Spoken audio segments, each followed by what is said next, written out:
Discursando a uma multidão em Ijuí, no Rio Grande do Sul, o ex-presidente Jair Bolsonaro alertou sobre os mecanismos utilizados pela extrema-esquerda para consolidar a ditadura em vigor. Ele disse: "Hoje, com as redes sociais, todos sabem o que está acontecendo, sabem da verdade. O que eles querem lá, uma minoria que manda lá em Brasília, é a censura da verdade, como começaram a fazer agora com o Twitter, com o X." O ex-presidente lembrou que em seu governo defendeu a liberdade das pessoas decidirem suas vidas. Bolsonaro lembrou que os presos políticos do dia 8 de janeiro estavam apenas se manifestando por liberdade e apontou: "Buscamos uma anistia para eles, para assim pacificar o nosso país." Bolsonaro lamentou os rumos do governo Lula, mencionando que neste ano o Brasil vai importar grandes quantidades de soja, que o governo confiscou dinheiro dos contribuintes e que também proibiu as pessoas de sacarem seu FGTS, oferecendo em troca a possibilidade de contrair empréstimos a juros altíssimos. Ele disse: "Há uma diferença enorme entre as duas administrações." Bolsonaro lembrou: "Fizemos tudo o que foi possível para facilitar a vida do empreendedor, de quem produz." Na conjuntura jurídica atual do Brasil, muitas pessoas estão sendo tratadas como subcidadãos e subhumanos, sendo perseguidas implacavelmente por medidas judiciais invasivas e arbitrárias, sem direito razoável ao contraditório e à ampla defesa, pelo simples motivo de terem manifestado apoio ao ex-presidente Jair Bolsonaro. Por expressarem suas opiniões, são alvo de CPIs, de inquéritos secretos conduzidos pelo ministro Alexandre de Moraes no Supremo Tribunal Federal, ou são vítimas de medidas arbitrárias, como prisões políticas, apreensão de bens, exposição indevida de dados, entre outras. O ex-presidente Jair Bolsonaro chegou a advertir em um pronunciamento para uma manifestação da subprocuradora Lindor Araújo, da Procuradoria-Geral da República, que denunciou o uso da técnica da Fishing Expedition por parte do ministro Alexandre de Moraes. A técnica é comum nos inquéritos conduzidos por Moraes contra adversários políticos, jornais independentes e cidadãos que se expressam de maneira crítica contra a conduta de ministros da Suprema Corte. Neste modus operandi, o investigador promove uma devassa em pessoas escolhidas por ele para procurar algum indício ou algum motivo para acusação, em contrariedade ao preconizado pelo direito que deveria investigar fatos. Em inquéritos conduzidos em cortes superiores, observa-se um procedimento característico. Matérias da velha imprensa atribuem um rótulo ou marca a um grupo de pessoas e isso é tido como suficiente para quebras de sigilos, interrogatórios, buscas e apreensões, prisões e confiscos. As matérias e depoimentos de pessoas suspeitas são aceitas sem questionamento e servem de base para medidas cautelares contra as pessoas marcadas, após promover uma devassa nas pessoas e empresas no que é conhecido como Fishing Expedition. Os dados são vazados para a velha imprensa, que então promove um assassinato de reputações que dá causa a novas medidas abusivas. Conforme vários senadores já notaram, os procedimentos são comumente dirigidos aos veículos de imprensa independentes em evidente tentativa de eliminar a concorrência, controlar a informação e manipular a população brasileira. Os inquéritos são mantidos abertos por tempo indeterminado para continuarem a produzir seus efeitos devastadores sobre as vidas dos investigados que não têm meios para questionar as decisões.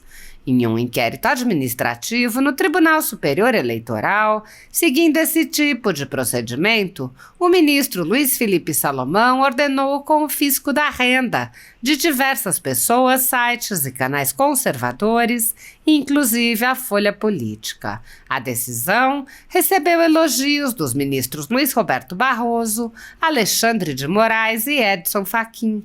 E o inquérito passa de corregedor em corregedor, muitas vezes sem que a situação dos alvos seja sequer analisada.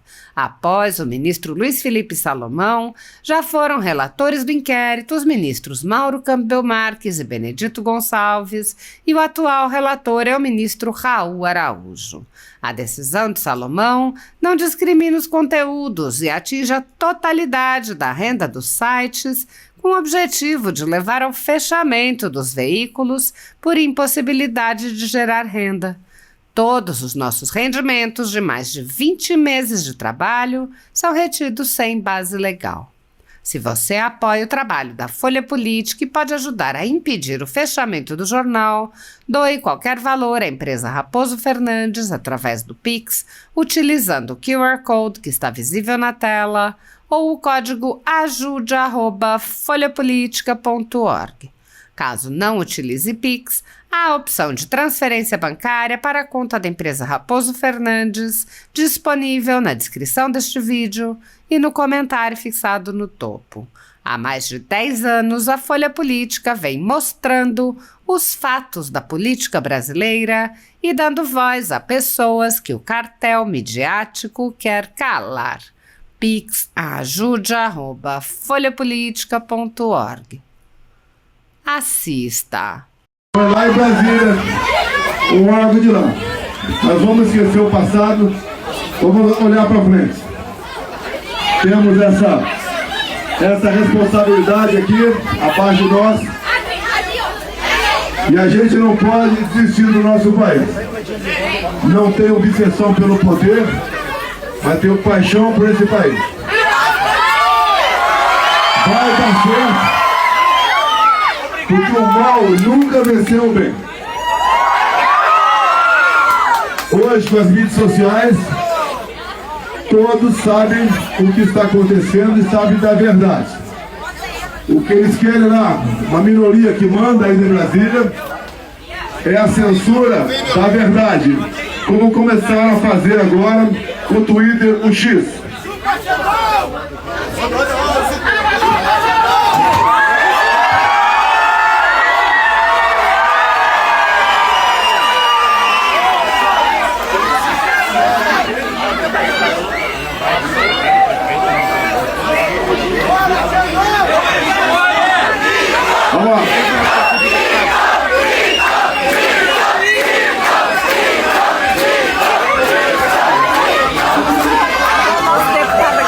Eu tive a graça de uma segunda vida e depois, praticamente um milagre, se eleger presidente, sem partido, sem recurso, sem nada. Mas usei uma passagem bíblica do João 8,32. Montamos um bom ministério, com pessoas técnicas e não com bandidos em grande parte, como acontece com esse governo atualmente. Então nós sentimos o gosto de que o Brasil pode realmente subir um patamar e ocupar o lugar de destaque que ele merece no mundo. Nenhum país tem o que nós temos, sobre todos os aspectos. Biodiversidade, riqueza minerais, água doce, clima aprazível, tudo, tá? E por que não dá certo? Escolhas.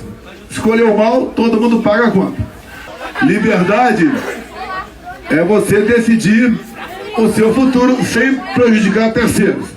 Sempre respeitei isso, nunca fiz uma só ação que violasse o Estado Democrático de Direito, assim como aquele pessoal do dia 8 também não fez. Então buscamos anistia para eles e assim pacificar o nosso país. Aqui é a região do agro. Rapidamente, pela primeira vez na história, pelo que parece, vamos importar soja. Isso não é bom não. Isso não é bom não. E por que acontece isso? A administração, olha quem é o atual ministro da Agricultura e olha quem era a minha ministra da Agricultura. A diferença está aí. Olha os programas de financiamento, taxa de juros lá atrás, bem como a maneira de atender a todos, ao pessoal do campo. O que nós fizemos? Acabamos, ninguém viu comigo o MST funcionar. Nós titulamos mais de 420 mil propriedades, mais de 80% em nome da mulher. Pessoas que não gostam de mulher, né? Então gosta de homem, pô, né? Mas fizemos em nome das mulheres, até porque com ela é mais garantida aquela propriedade de continuar com a família do que por vezes com os homens. O Tarcísio, nosso ministro da Infraestrutura, também fez muita coisa pelo agro, em especial as vias de transporte. Com a BR-163, que nasce aqui no Rio Grande do Sul, em Tenente Portela, e vai lá para o norte. Tinha um espaço de 50 quilômetros lá no Pará que não foi asfaltada desde o governo Geisel. Em 6 meses ele asfaltou isso aí e acabou com os problemas. Balsas por todo o Brasil foram substituídas por pontes. E vamos lá, o Brasil foi em frente. Tanto é que nós diminuímos a carga tributária. Como, por exemplo, comigo eu só pegava nota fiscal no posto de gasolina aí. No meu tempo não tinha imposto federal de combustível. Agora tem. Nós botamos um teto de ICMS para combustível, 17%. Esse teto foi furado. Nós acabamos com o DPVAT, que era uma fonte de roubalheira. Esse cara voltou. Durante meu governo tinha dinheiro esquecido nos bancos. Ou então morria alguém e não sabia quem eram seus beneficiários. Nós fizemos uma campanha para esse pessoal recuperar dinheiro. Sobrou alguma coisa. E agora o que esse governo fez? Ontem à noite, via Congresso, confiscou essa grana. Bem, mais uma notícia agora de manhã também, triste. Ele acabou com o saque FGTS aniversário, que sempre a gente fazia todo ano, porque dinheiro é de vocês. Ele acabou e olha o que ele fez. Para compensar, autorizou o pessoal a fazer empréstimo no banco. Uma taxa bastante bacana, deve ser 15%. Mas tudo bem, teria muito o que falar, muito mesmo. Mas há uma diferença enorme entre duas administrações. Montei meu ministério sem participação do Congresso. Esse é com participação de Congresso e de quadrilha do passado também, que voltou a ocupar lá a esplanada dos ministérios. Pela primeira vez na história, parece que vamos ter que importar soja, né? Como falei aqui, mas tudo bem. Temos 2 anos e meio pela frente, estamos plantando em todo o Brasil, acreditando em muita gente que está entrando na política, aproveitando alguns mais antigos um pouco, porque entendemos também que os políticos não são todos iguais. Tá? Somos minoria ainda, mas a gente vai alcançar a maioria em 2026. Indo para o encerramento, resgatamos valores, a nossa bandeira, o nosso hino, reaprendemos a dar valor à família, que esse governo sempre atacou com presença. E fizemos tudo o que foi possível para facilitar a vida do empreendedor, de quem produz. No final do segundo ano do Lula, do segundo mandato do Lula, uma empresa levava em média 100 dias para você conseguir o registro. Conosco passou a ser 1 dia. Colocamos o Brasil como o segundo país mais digital do mundo. Revogamos mais de 5.000 normas regulamentadoras. Não abri concurso para IBAMA nem CMBio. Quanto menos dessa gente por aí, melhor para todo mundo. Ou seja, fizemos o que foi possível.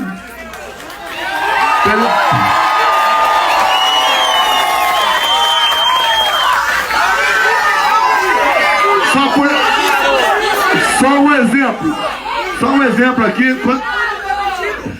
Quando se fala em norma regulamentadora, mais de 5.000 normas. Por exemplo, quando o fiscal ia ver lá um banheiro de uma empresa, ele tinha 40 e poucos itens para olhar. Esses itens eram, por exemplo, se a água era boa ou não, se tinha boa ventilação ou não, a altura do vaso, a altura da pia, largura da porta, rugosidade do papel higiênico. E por aí, acabamos com essa palhaçada toda que só servia para os maus fiscais, né? Tem os bons, para os maus, achacar o proprietário. Depois, se der tempo, então, ao facilitar a vida do empreendedor, ao diminuir a carga tributária, como diminuir a carga tributária, zerei jet ski, veleiro, pneu de caminhão, peça de tratores, equipamento para energia solar, entre tantas e tantas outras coisas. O benefício vai vindo, mesmo com o problema, que mandaram fechar tudo. Eu, por mim, não fechava nada. Mas a justiça diz que cada governador, cada prefeito podia fechar o que bem entendesse por ocasião da pandemia. Eu sempre disse, não adianta fugir do vírus, ele vem. Não adianta se esconder. Agora, ao fechar tudo, estamos sufocando a nossa economia. Fizemos medidas para ajudar aí a não haver demissão. Não tivemos demissão em 20 e 21. Temos superávit, um pouco mais de 2 milhões de emprego, inclusive, que tivemos 2 programas, Pronamp e BEM. Tá? Que, inclusive, um desses programas foi iniciativa do então senador Jorginho Melo, aqui de Santa Catarina. Ou seja, fizemos o que tinha que fazer e tratamos com respeito a todos vocês. Para encerrar agora, eu sempre falo para aquela grande rede de televisão, me dê 2 horas ao vivo, 1 hora para vocês me atacar o que bem entender e a outra hora para eu falar o nosso Brasil. Seria a maior audiência da história dessa televisão e nós mostraríamos para o Brasil quem nós somos e onde podemos chegar e por que não chegamos lá ainda. Porque a escolha sempre foi mal feita. O pessoal fala que eu fui um bom presidente. Muito obrigado. Muito obrigado. Mas os outros foram péssimos. Quer dizer, uma certeza. Quem Bolsonaro! Volta Bolsonaro!